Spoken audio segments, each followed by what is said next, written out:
नेत्र की सुफलता, इस जीवन की धन्यता तब है जब इस नेत्र से, इस अंतःकरण में ब्रह्म का प्रादुर्भाव हो। वो कैसे होगा? भक्ति के माध्यम से।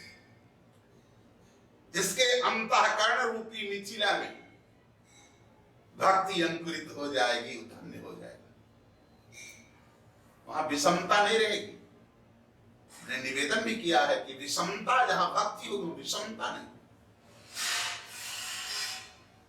लेकिन अगर वो मिलेंगे कैसे, तो भक्ति कैसे किया जाए? पूजा करने जाते हो, पाठ करने जाते हो, तो उसमें भी तुम्हारा सात्विक अहंकार पुरुषार्थ भरा हुआ है। पुरुषार्थ भरा हुआ है। हाँ, कैसे? अरे भाई, पुरुषार्थ तो देखो स्पष्ट ये है। भगवान शंकर कहते हैं प्रेम ते प्रकट होई मैं जाना।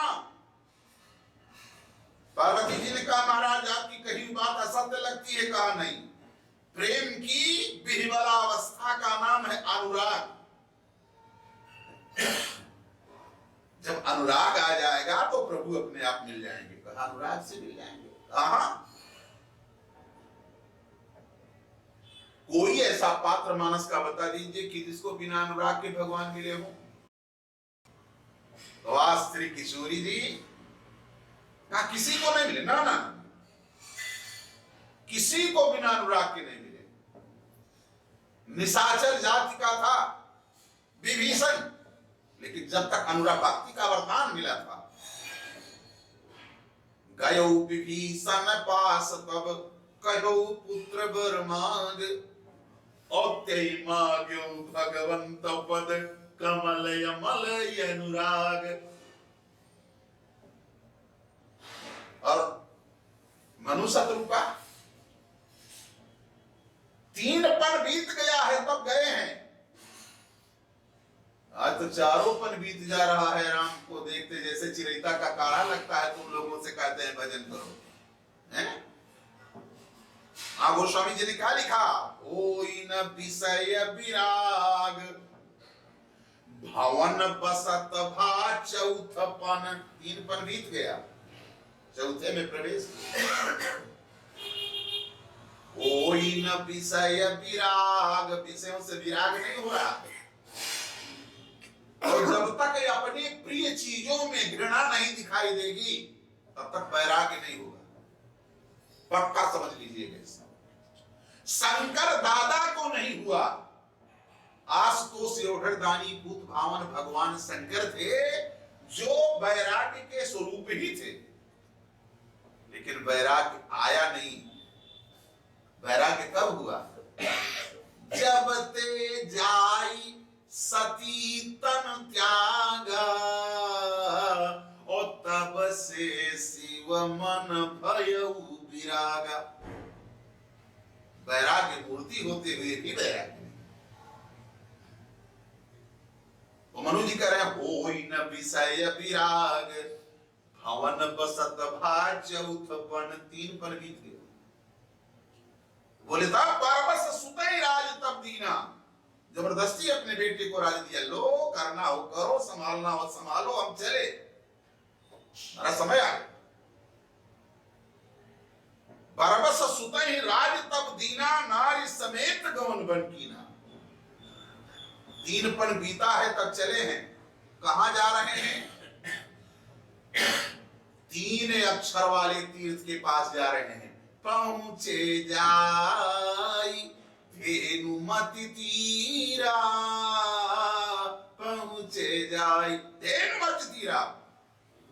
धेनुमति, धेनु कहते हैं गाय को, और मत कहते हैं बुद्धि को।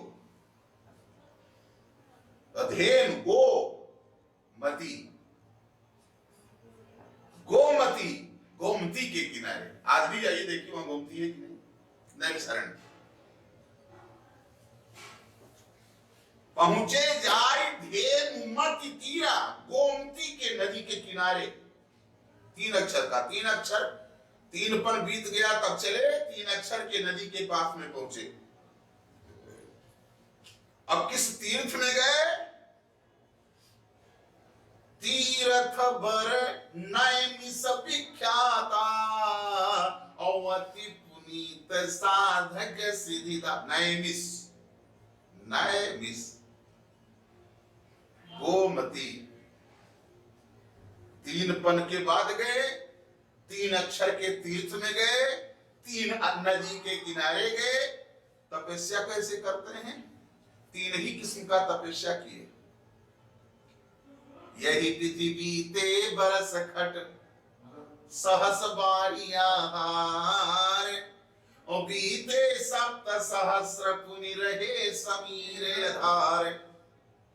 6000 वर्ष तक पानी पी करके, 7000 वर्ष तक हवा पी करके, और बरस सहस 10 त्यागे उसो और ठाड़े रहे एक पद दो। 10,000 वर्ष तक एक पैर से खड़े थे। तो 3 किस्म की तपस्या भी हुई। और वरदान देने के लिए 3 लोग वरदानों देने के लिए आए।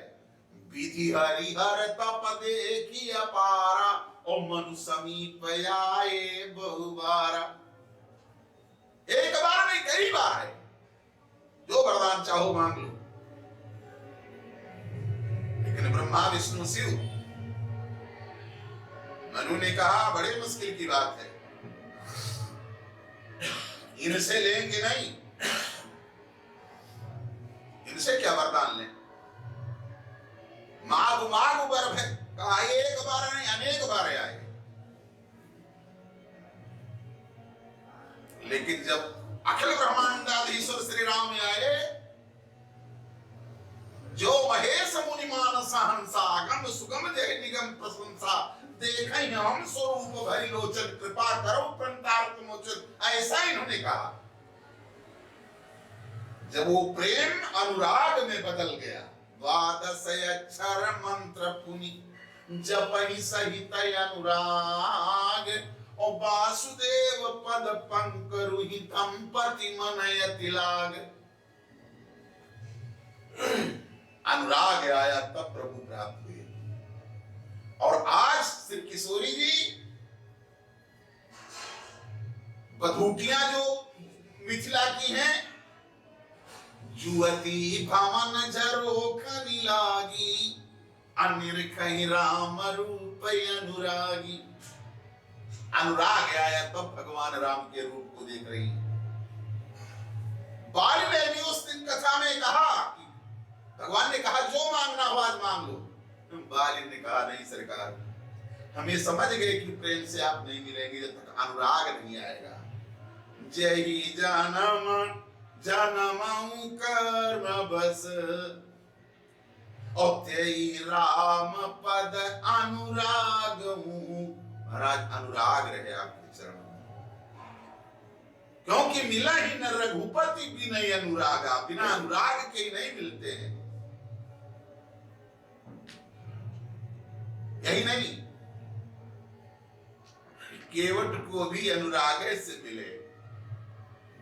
अति आनंद उमगी अनुरागा तव चरण सरोज पखारन। श्री किशोरी जी लंका में हैं,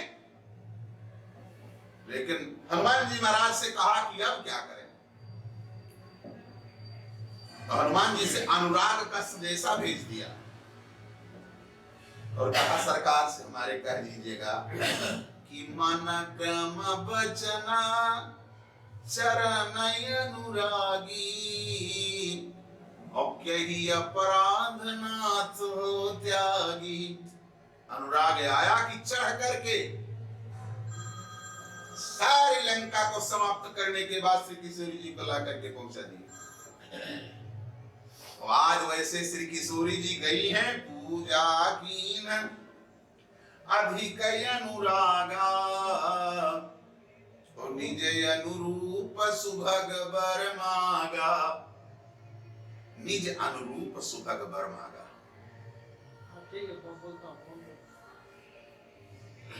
अनुराग पूर्वक पूजा करती हैं। सोने की थाली है, सोने की दीपक जलाने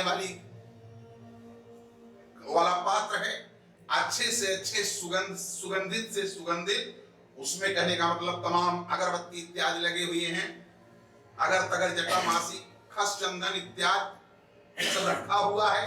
8 सहेलियां हैं, सुंदर सुंदर मांगलिक गीत गाते हुए जा रही हैं। अनुराग पूर्वक पूजा किया, लेकिन देवी बोली नहीं। क्यों? सबके पास में थाली न हो सोने की, क्या प्रसन्न नहीं होंगे देवता भाई? प्रसन्न देवता नहीं होंगे? भगवान जब अनुराग से मिलते हैं तो देवी क्यों नहीं बोली? उसमें सात्विक अहंकार है। उन्होंने बता दिया, कहा नहीं, हम बाहुबल से पुरुषार्थ से नहीं मिलते हैं। दोबारा श्री किशोरी जी गई, कहा कि बड़ी मुश्किल बात, नाराज तो देवी नहीं हो गई हैं। जब दोबारा जाती है तो न फूल है, न पत्ती है, न अगरबत्ती है, न थाली है, कुछ नहीं, कुछ नहीं। वहां खाली विनय प्रेम बस भाई भवानी, विनय प्रेम बस, विनय किया। कुछ वहां तो नहीं है, अगरबत्ती भी नहीं है, धूप दीप नहीं है, न सोने की थाल है। विनय प्रेम बस भाई भवानी, और खसी माल मूर्ति मुस्कानी। बोले जनक नंदिनी की।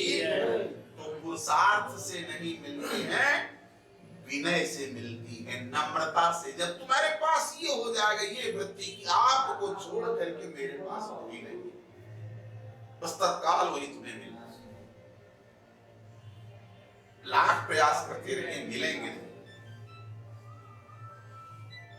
और बोल पड़ी नहीं कि जाओ मान जाई राजौ मिलाई सोबरु, असहज सुंदर सावरो, करुणा निधान सुजान सील सनेहु जानत रावरो। यही भांति गौरी शीस सुनि सिय सहित ही हरसियली, तुलसी भवानी पूजी पुनि पुनि मुदित मन मंदिर चली। वास्तव में जब तक विनम्रता नहीं आएगा, भक्ति का तात्पर्य है वो विनम्र कर देती है। और जब विनम्रता आ गया तो भगवान अपने आप से सामने, जैसे देवी जी पुरुषार्थ से सारा सामान था लेकिन प्रसन्न नहीं हुई, और अनुराग पूर्वक पूजा किया लेकिन बोली नहीं। अब कुछ नहीं है, विनम्रता है, तत्काल आशीर्वाद देना शुरू कर देती है। इसका मतलब ये, भक्त गंगा के किनारे है। अभी कल की कथा में मैंने बताया है कि गंगा क्या है? राम भगति जहाँ सुरसरी धारा, और सरसई ब्रह्म विचार प्रचार।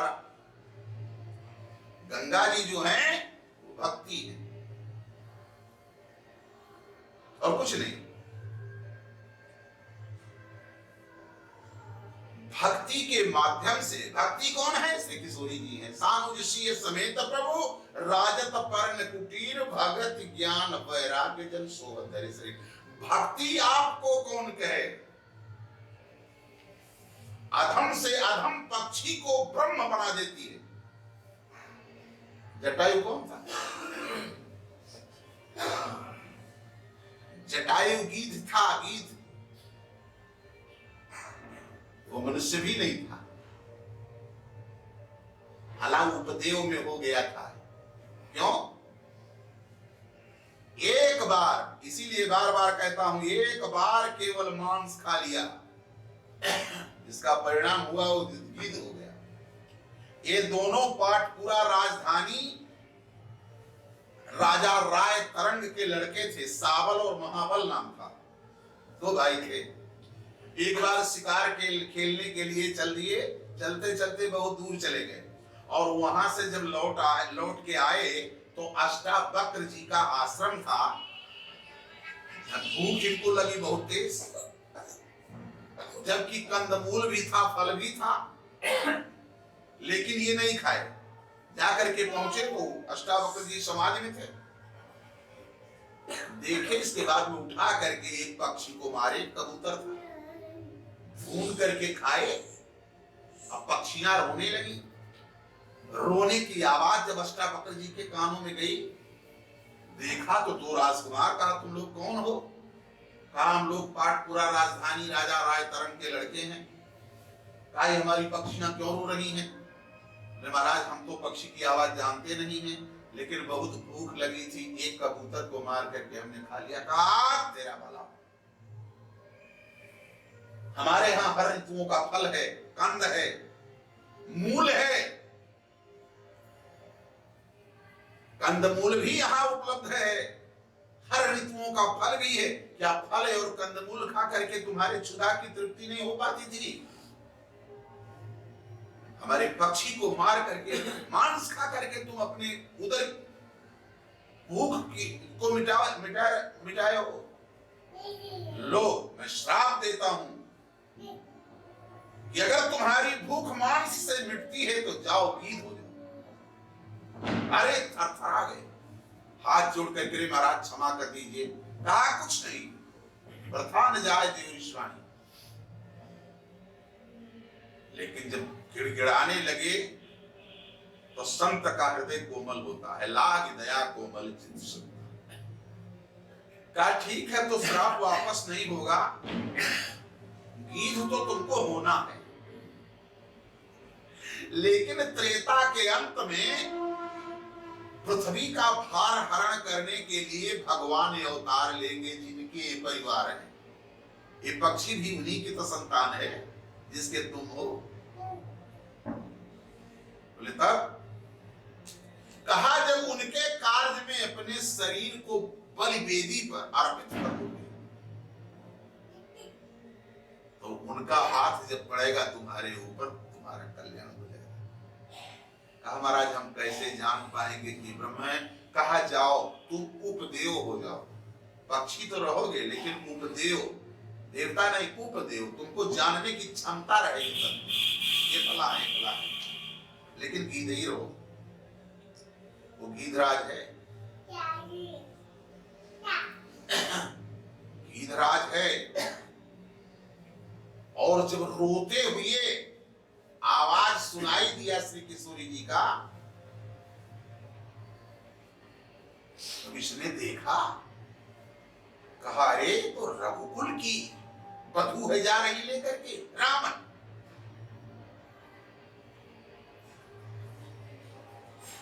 रावण को 3 बार ये निगल चुका है। एक बार जब जवानी में 2-3 दाई पट पट के रहो क्यों के या मारे रहो, तो बुढ़ापा अगर आ जाए और वो सामने आवे तो कहो, यही कहोगे अरे हम वही हैं, याद नहीं है क्या? उसी तरीके से 3 बार, 2 बार निकल गया था जटायु रावण को, तीसरी बार नारद जी ने छुड़वा दिया था। कहा महाराज जाने दीजिए, ब्राह्मण है, अब आपसे कुछ रार नहीं करेगा, चले जाए। छोड़ दिया जटायु ने। आज वही इस कथा को तो हम कहे हैं, आप लोगों को याद होगा कि नहीं होगा। देखा कहा सीते पुत्री करसी जनि त्रासा, और कही हो जातु धान करना सा। रे रे दुष्ट हाड़ किन होई, और निर्भय चल सी न जाने सी मोई। हमको भूल गया क्या? 2 बार तुमको निगल गए हैं, निर्भय चल सी न जाने सी मोई। लगता है कि मुझे पहचान ही नहीं रहा क्या? वही युद्ध अंत में जब इसके पंख कट गए तब पड़ गया। अब अब चूंकि सीता जी के मुंह से हा राम राम राम की ध्वनि निकल रही थी, अंत समय में गीधराज ने उसी को मंत्र के रूप में स्वीकार कर लिया। तो भक्ति के द्वारा भक्ति देती क्या है? राम नाम ही तो देती है। श्री किशोरी जी का ये शिष्य है, राम नाम को मंत्र के रूप में स्वीकार कर लिया। और भगवान राम जब आ रहे हैं खोजते हुए जानकी को, गौर करने का विषय होगा। जब खोजते हुए आ रहे हैं तो वहां एक जगह लिखा हुआ है कि आगे परा गीधपति देखा और सुमिरत राम चरण जिन रेखा। आगे परा गीधपति देखा, गीधपति ने अपने आगे परा देखा। क्या परा देखा? आगे परा गीधपति देखा। क्या देखा है? रामचरण रेखा देखा। रामचरण देखा, उसमें जो रेखा है उसको देखा था। सुमिरत जिन्हि, उन्हीं उसी का सुमिरन करने लगा। भगवान ने नहीं देखा, गीधराज ने देखा। आगे गए हैं भगवान। काहे? गुरु जैसा होता है जिस चीज का उपासक, उसी चीज का उपासक उसका शिष्य भी होता है। तो जानकी जी भगवान राम के किस अंग की उपासिका है? रामचरण के रेखा का। श्री किशोरी जी रामचरण के रेखा की उपासिका है। कैसे? जरा देखिए, जब भगवान राम मृग के पीछे जाते हैं तो उस वक्त में श्री किशोरी जी अब ऐसे कुटिया में है, मृग भाग रहा है, भगवान राम दौड़ रहे हैं। तो दौड़ने वाले का चेहरा सामने नहीं रहेगा ना, पीठ सामने रहेगी, उसके सामने पिठिए रहेगी। तो पीठ में कोई छवि है, लेकिन जब पैर उठा करके दौड़ते हैं तो भगवान राम के पैर का, दोनों पैर का तलुआ दिखाई देता है श्री किशोरी पीछे की तरफ। श्री किशोरी जी उन तलुओं को देख रही हैं। उनमें 48 रेखा है, 24 रेखा दाहिने पैर में, 24 रेखा बाएं पैर में। अब दाहिने पैर में 24 रेखा कौन है? हंस चंद्रिका त्रोणधनु बंसी वीण निषेध मीन त्रिबली पीयूष हृद गोखुर महिषा कलशेष ध्वजा जम्बुफल शशिकला दरखट कोण त्रिकोण गदा जीव सरजू सरित उर्ध बिंदु सुठिलोन। ये दाहिने में है। और बाएं पैर में कहे ये भी 24 रेखा है। हंस चंद्रिका त्रोणधनु बंसी वीण निषेध मीन त्रिबल पीयूष हृद गोखुर महिषल शेष ध्वजा जम्बुफल शशिकला दरखट कोण त्रिकोण गदा जीव सरजू सरित उर्ध बिंदु सुठिलोन। 24 दाहिने में, 24 बाएं। तब आज सोई छवि सीता राखी उर जपति रहती हरिनाम।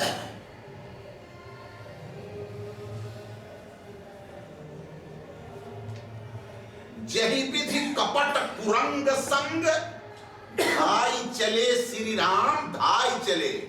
जब तेज दौड़िएगा पूरा तलुआ दिखाई देगा पीछे। जही विधि कपट कुरंग संग धाई चले श्री राम और स्वेच्छा भी सीता राखी पुर रटती रहती हरिनाम। भगवान राम के चरण के तलुओं में जो रेखा है, उसी रेखा का स्मरण करते हुए राम नाम जप रही है। और वही राम नाम की दीक्षा जो है गीधराज को मिला। गीधराज भी सुमिरत जिन्हि, किसका? आगे परा गीधपति देखा। गीधपति ने आगे परा देखा। क्या देखा? रामचरण रेखा देखा। अतः सुमिरत जिन्हि, उसी का सुमिरन करने लगा। क्यों? अगर पीछे भगवान होते तो जरा देखिए कविता रामायण में क्या गोस्वामी जी कहते हैं। रटनी अकनी पहचानी गीध फिरे। भगवान राम रटनी अकनी, राम नाम के रटन को अकन मन सुन करके, राम नाम के रटन को अकन मन सुन करके, रटनी अकन पहचान, भगवान राम पहचाने के कौन है? कहा पहचानने लगे कौन है? कहा गीध है। ये भाई राम नाम का रट कर रहा है और हम आगे चले आए हैं। तो रटन यकन पहचान गीध, जब जान लिया कि गीध है तो फिरे, माने आगे चले गए थे, लौटे। कोई आगे जाएगा तभी तो उसके चरण का तलुआ पड़ा रहेगा भाई किसान। तो रटन यकन पहचान गीध फिरे, कौन फिरा? करुणामय रघुराई। हमारे अखिल ब्रह्मांडाधीश्वर भगवान श्री राम लौटे, देखे तो देखते क्या है? तुलसी राम ही प्रिया बिसर गई। कितने उदार सरकार हमारे हैं कि आज विरह है श्री किशोरी जी का, खोजने जा रहे हैं, लेकिन तुलसी राम ही प्रिया बिसर गई, सुमिर स्नेह सगाई। स्नेह का सगाई का मरते वक्त में ये मंत्र लिया है, जप कर रहा है। आखिर वक्त पर जो मंत्र लेकर के जप करता है स्नेह का सगाई। पूरा जीवन तुम लोग व्यतीत कर दे रहे हो, इतने दिन से स्नेह नहीं हो पा रहा है। और गिद्धराज स्नेह की सगाई किया, परिणाम क्या हुआ? परिणाम देखिए भक्ति की। राघवेंद्र सरकार ने भक्ति के माध्यम से, अभी तो आपने देखा कि श्री किशोरी जी चरण के तलुओं की उपासिका हैं, वैसे चरण के तलुओं की उपासिका होने के नाते उनका चेला गिद्धराज ये भी चरण के तलुओं का रेखा का उपासक हुआ। लेकिन कैसे मालूम है कि चरण के तलुओं की उपासिका है? एक तो यहां जय विधि कपट कुरंग संग धाई चले श्री राम, स्वई छवि, रेखाओं की छवि को राखिउर रटत रहति हरि नाम। दूसरे लंका में जब बंदिनी के रूप में है, हनुमान जी महाराज देख रहे हैं श्री किशोरी जी किस तरीके से है। इसका एक छोटा सा हम रूपक आपके सामने रख दे रहे हैं प्रमाण के लिए।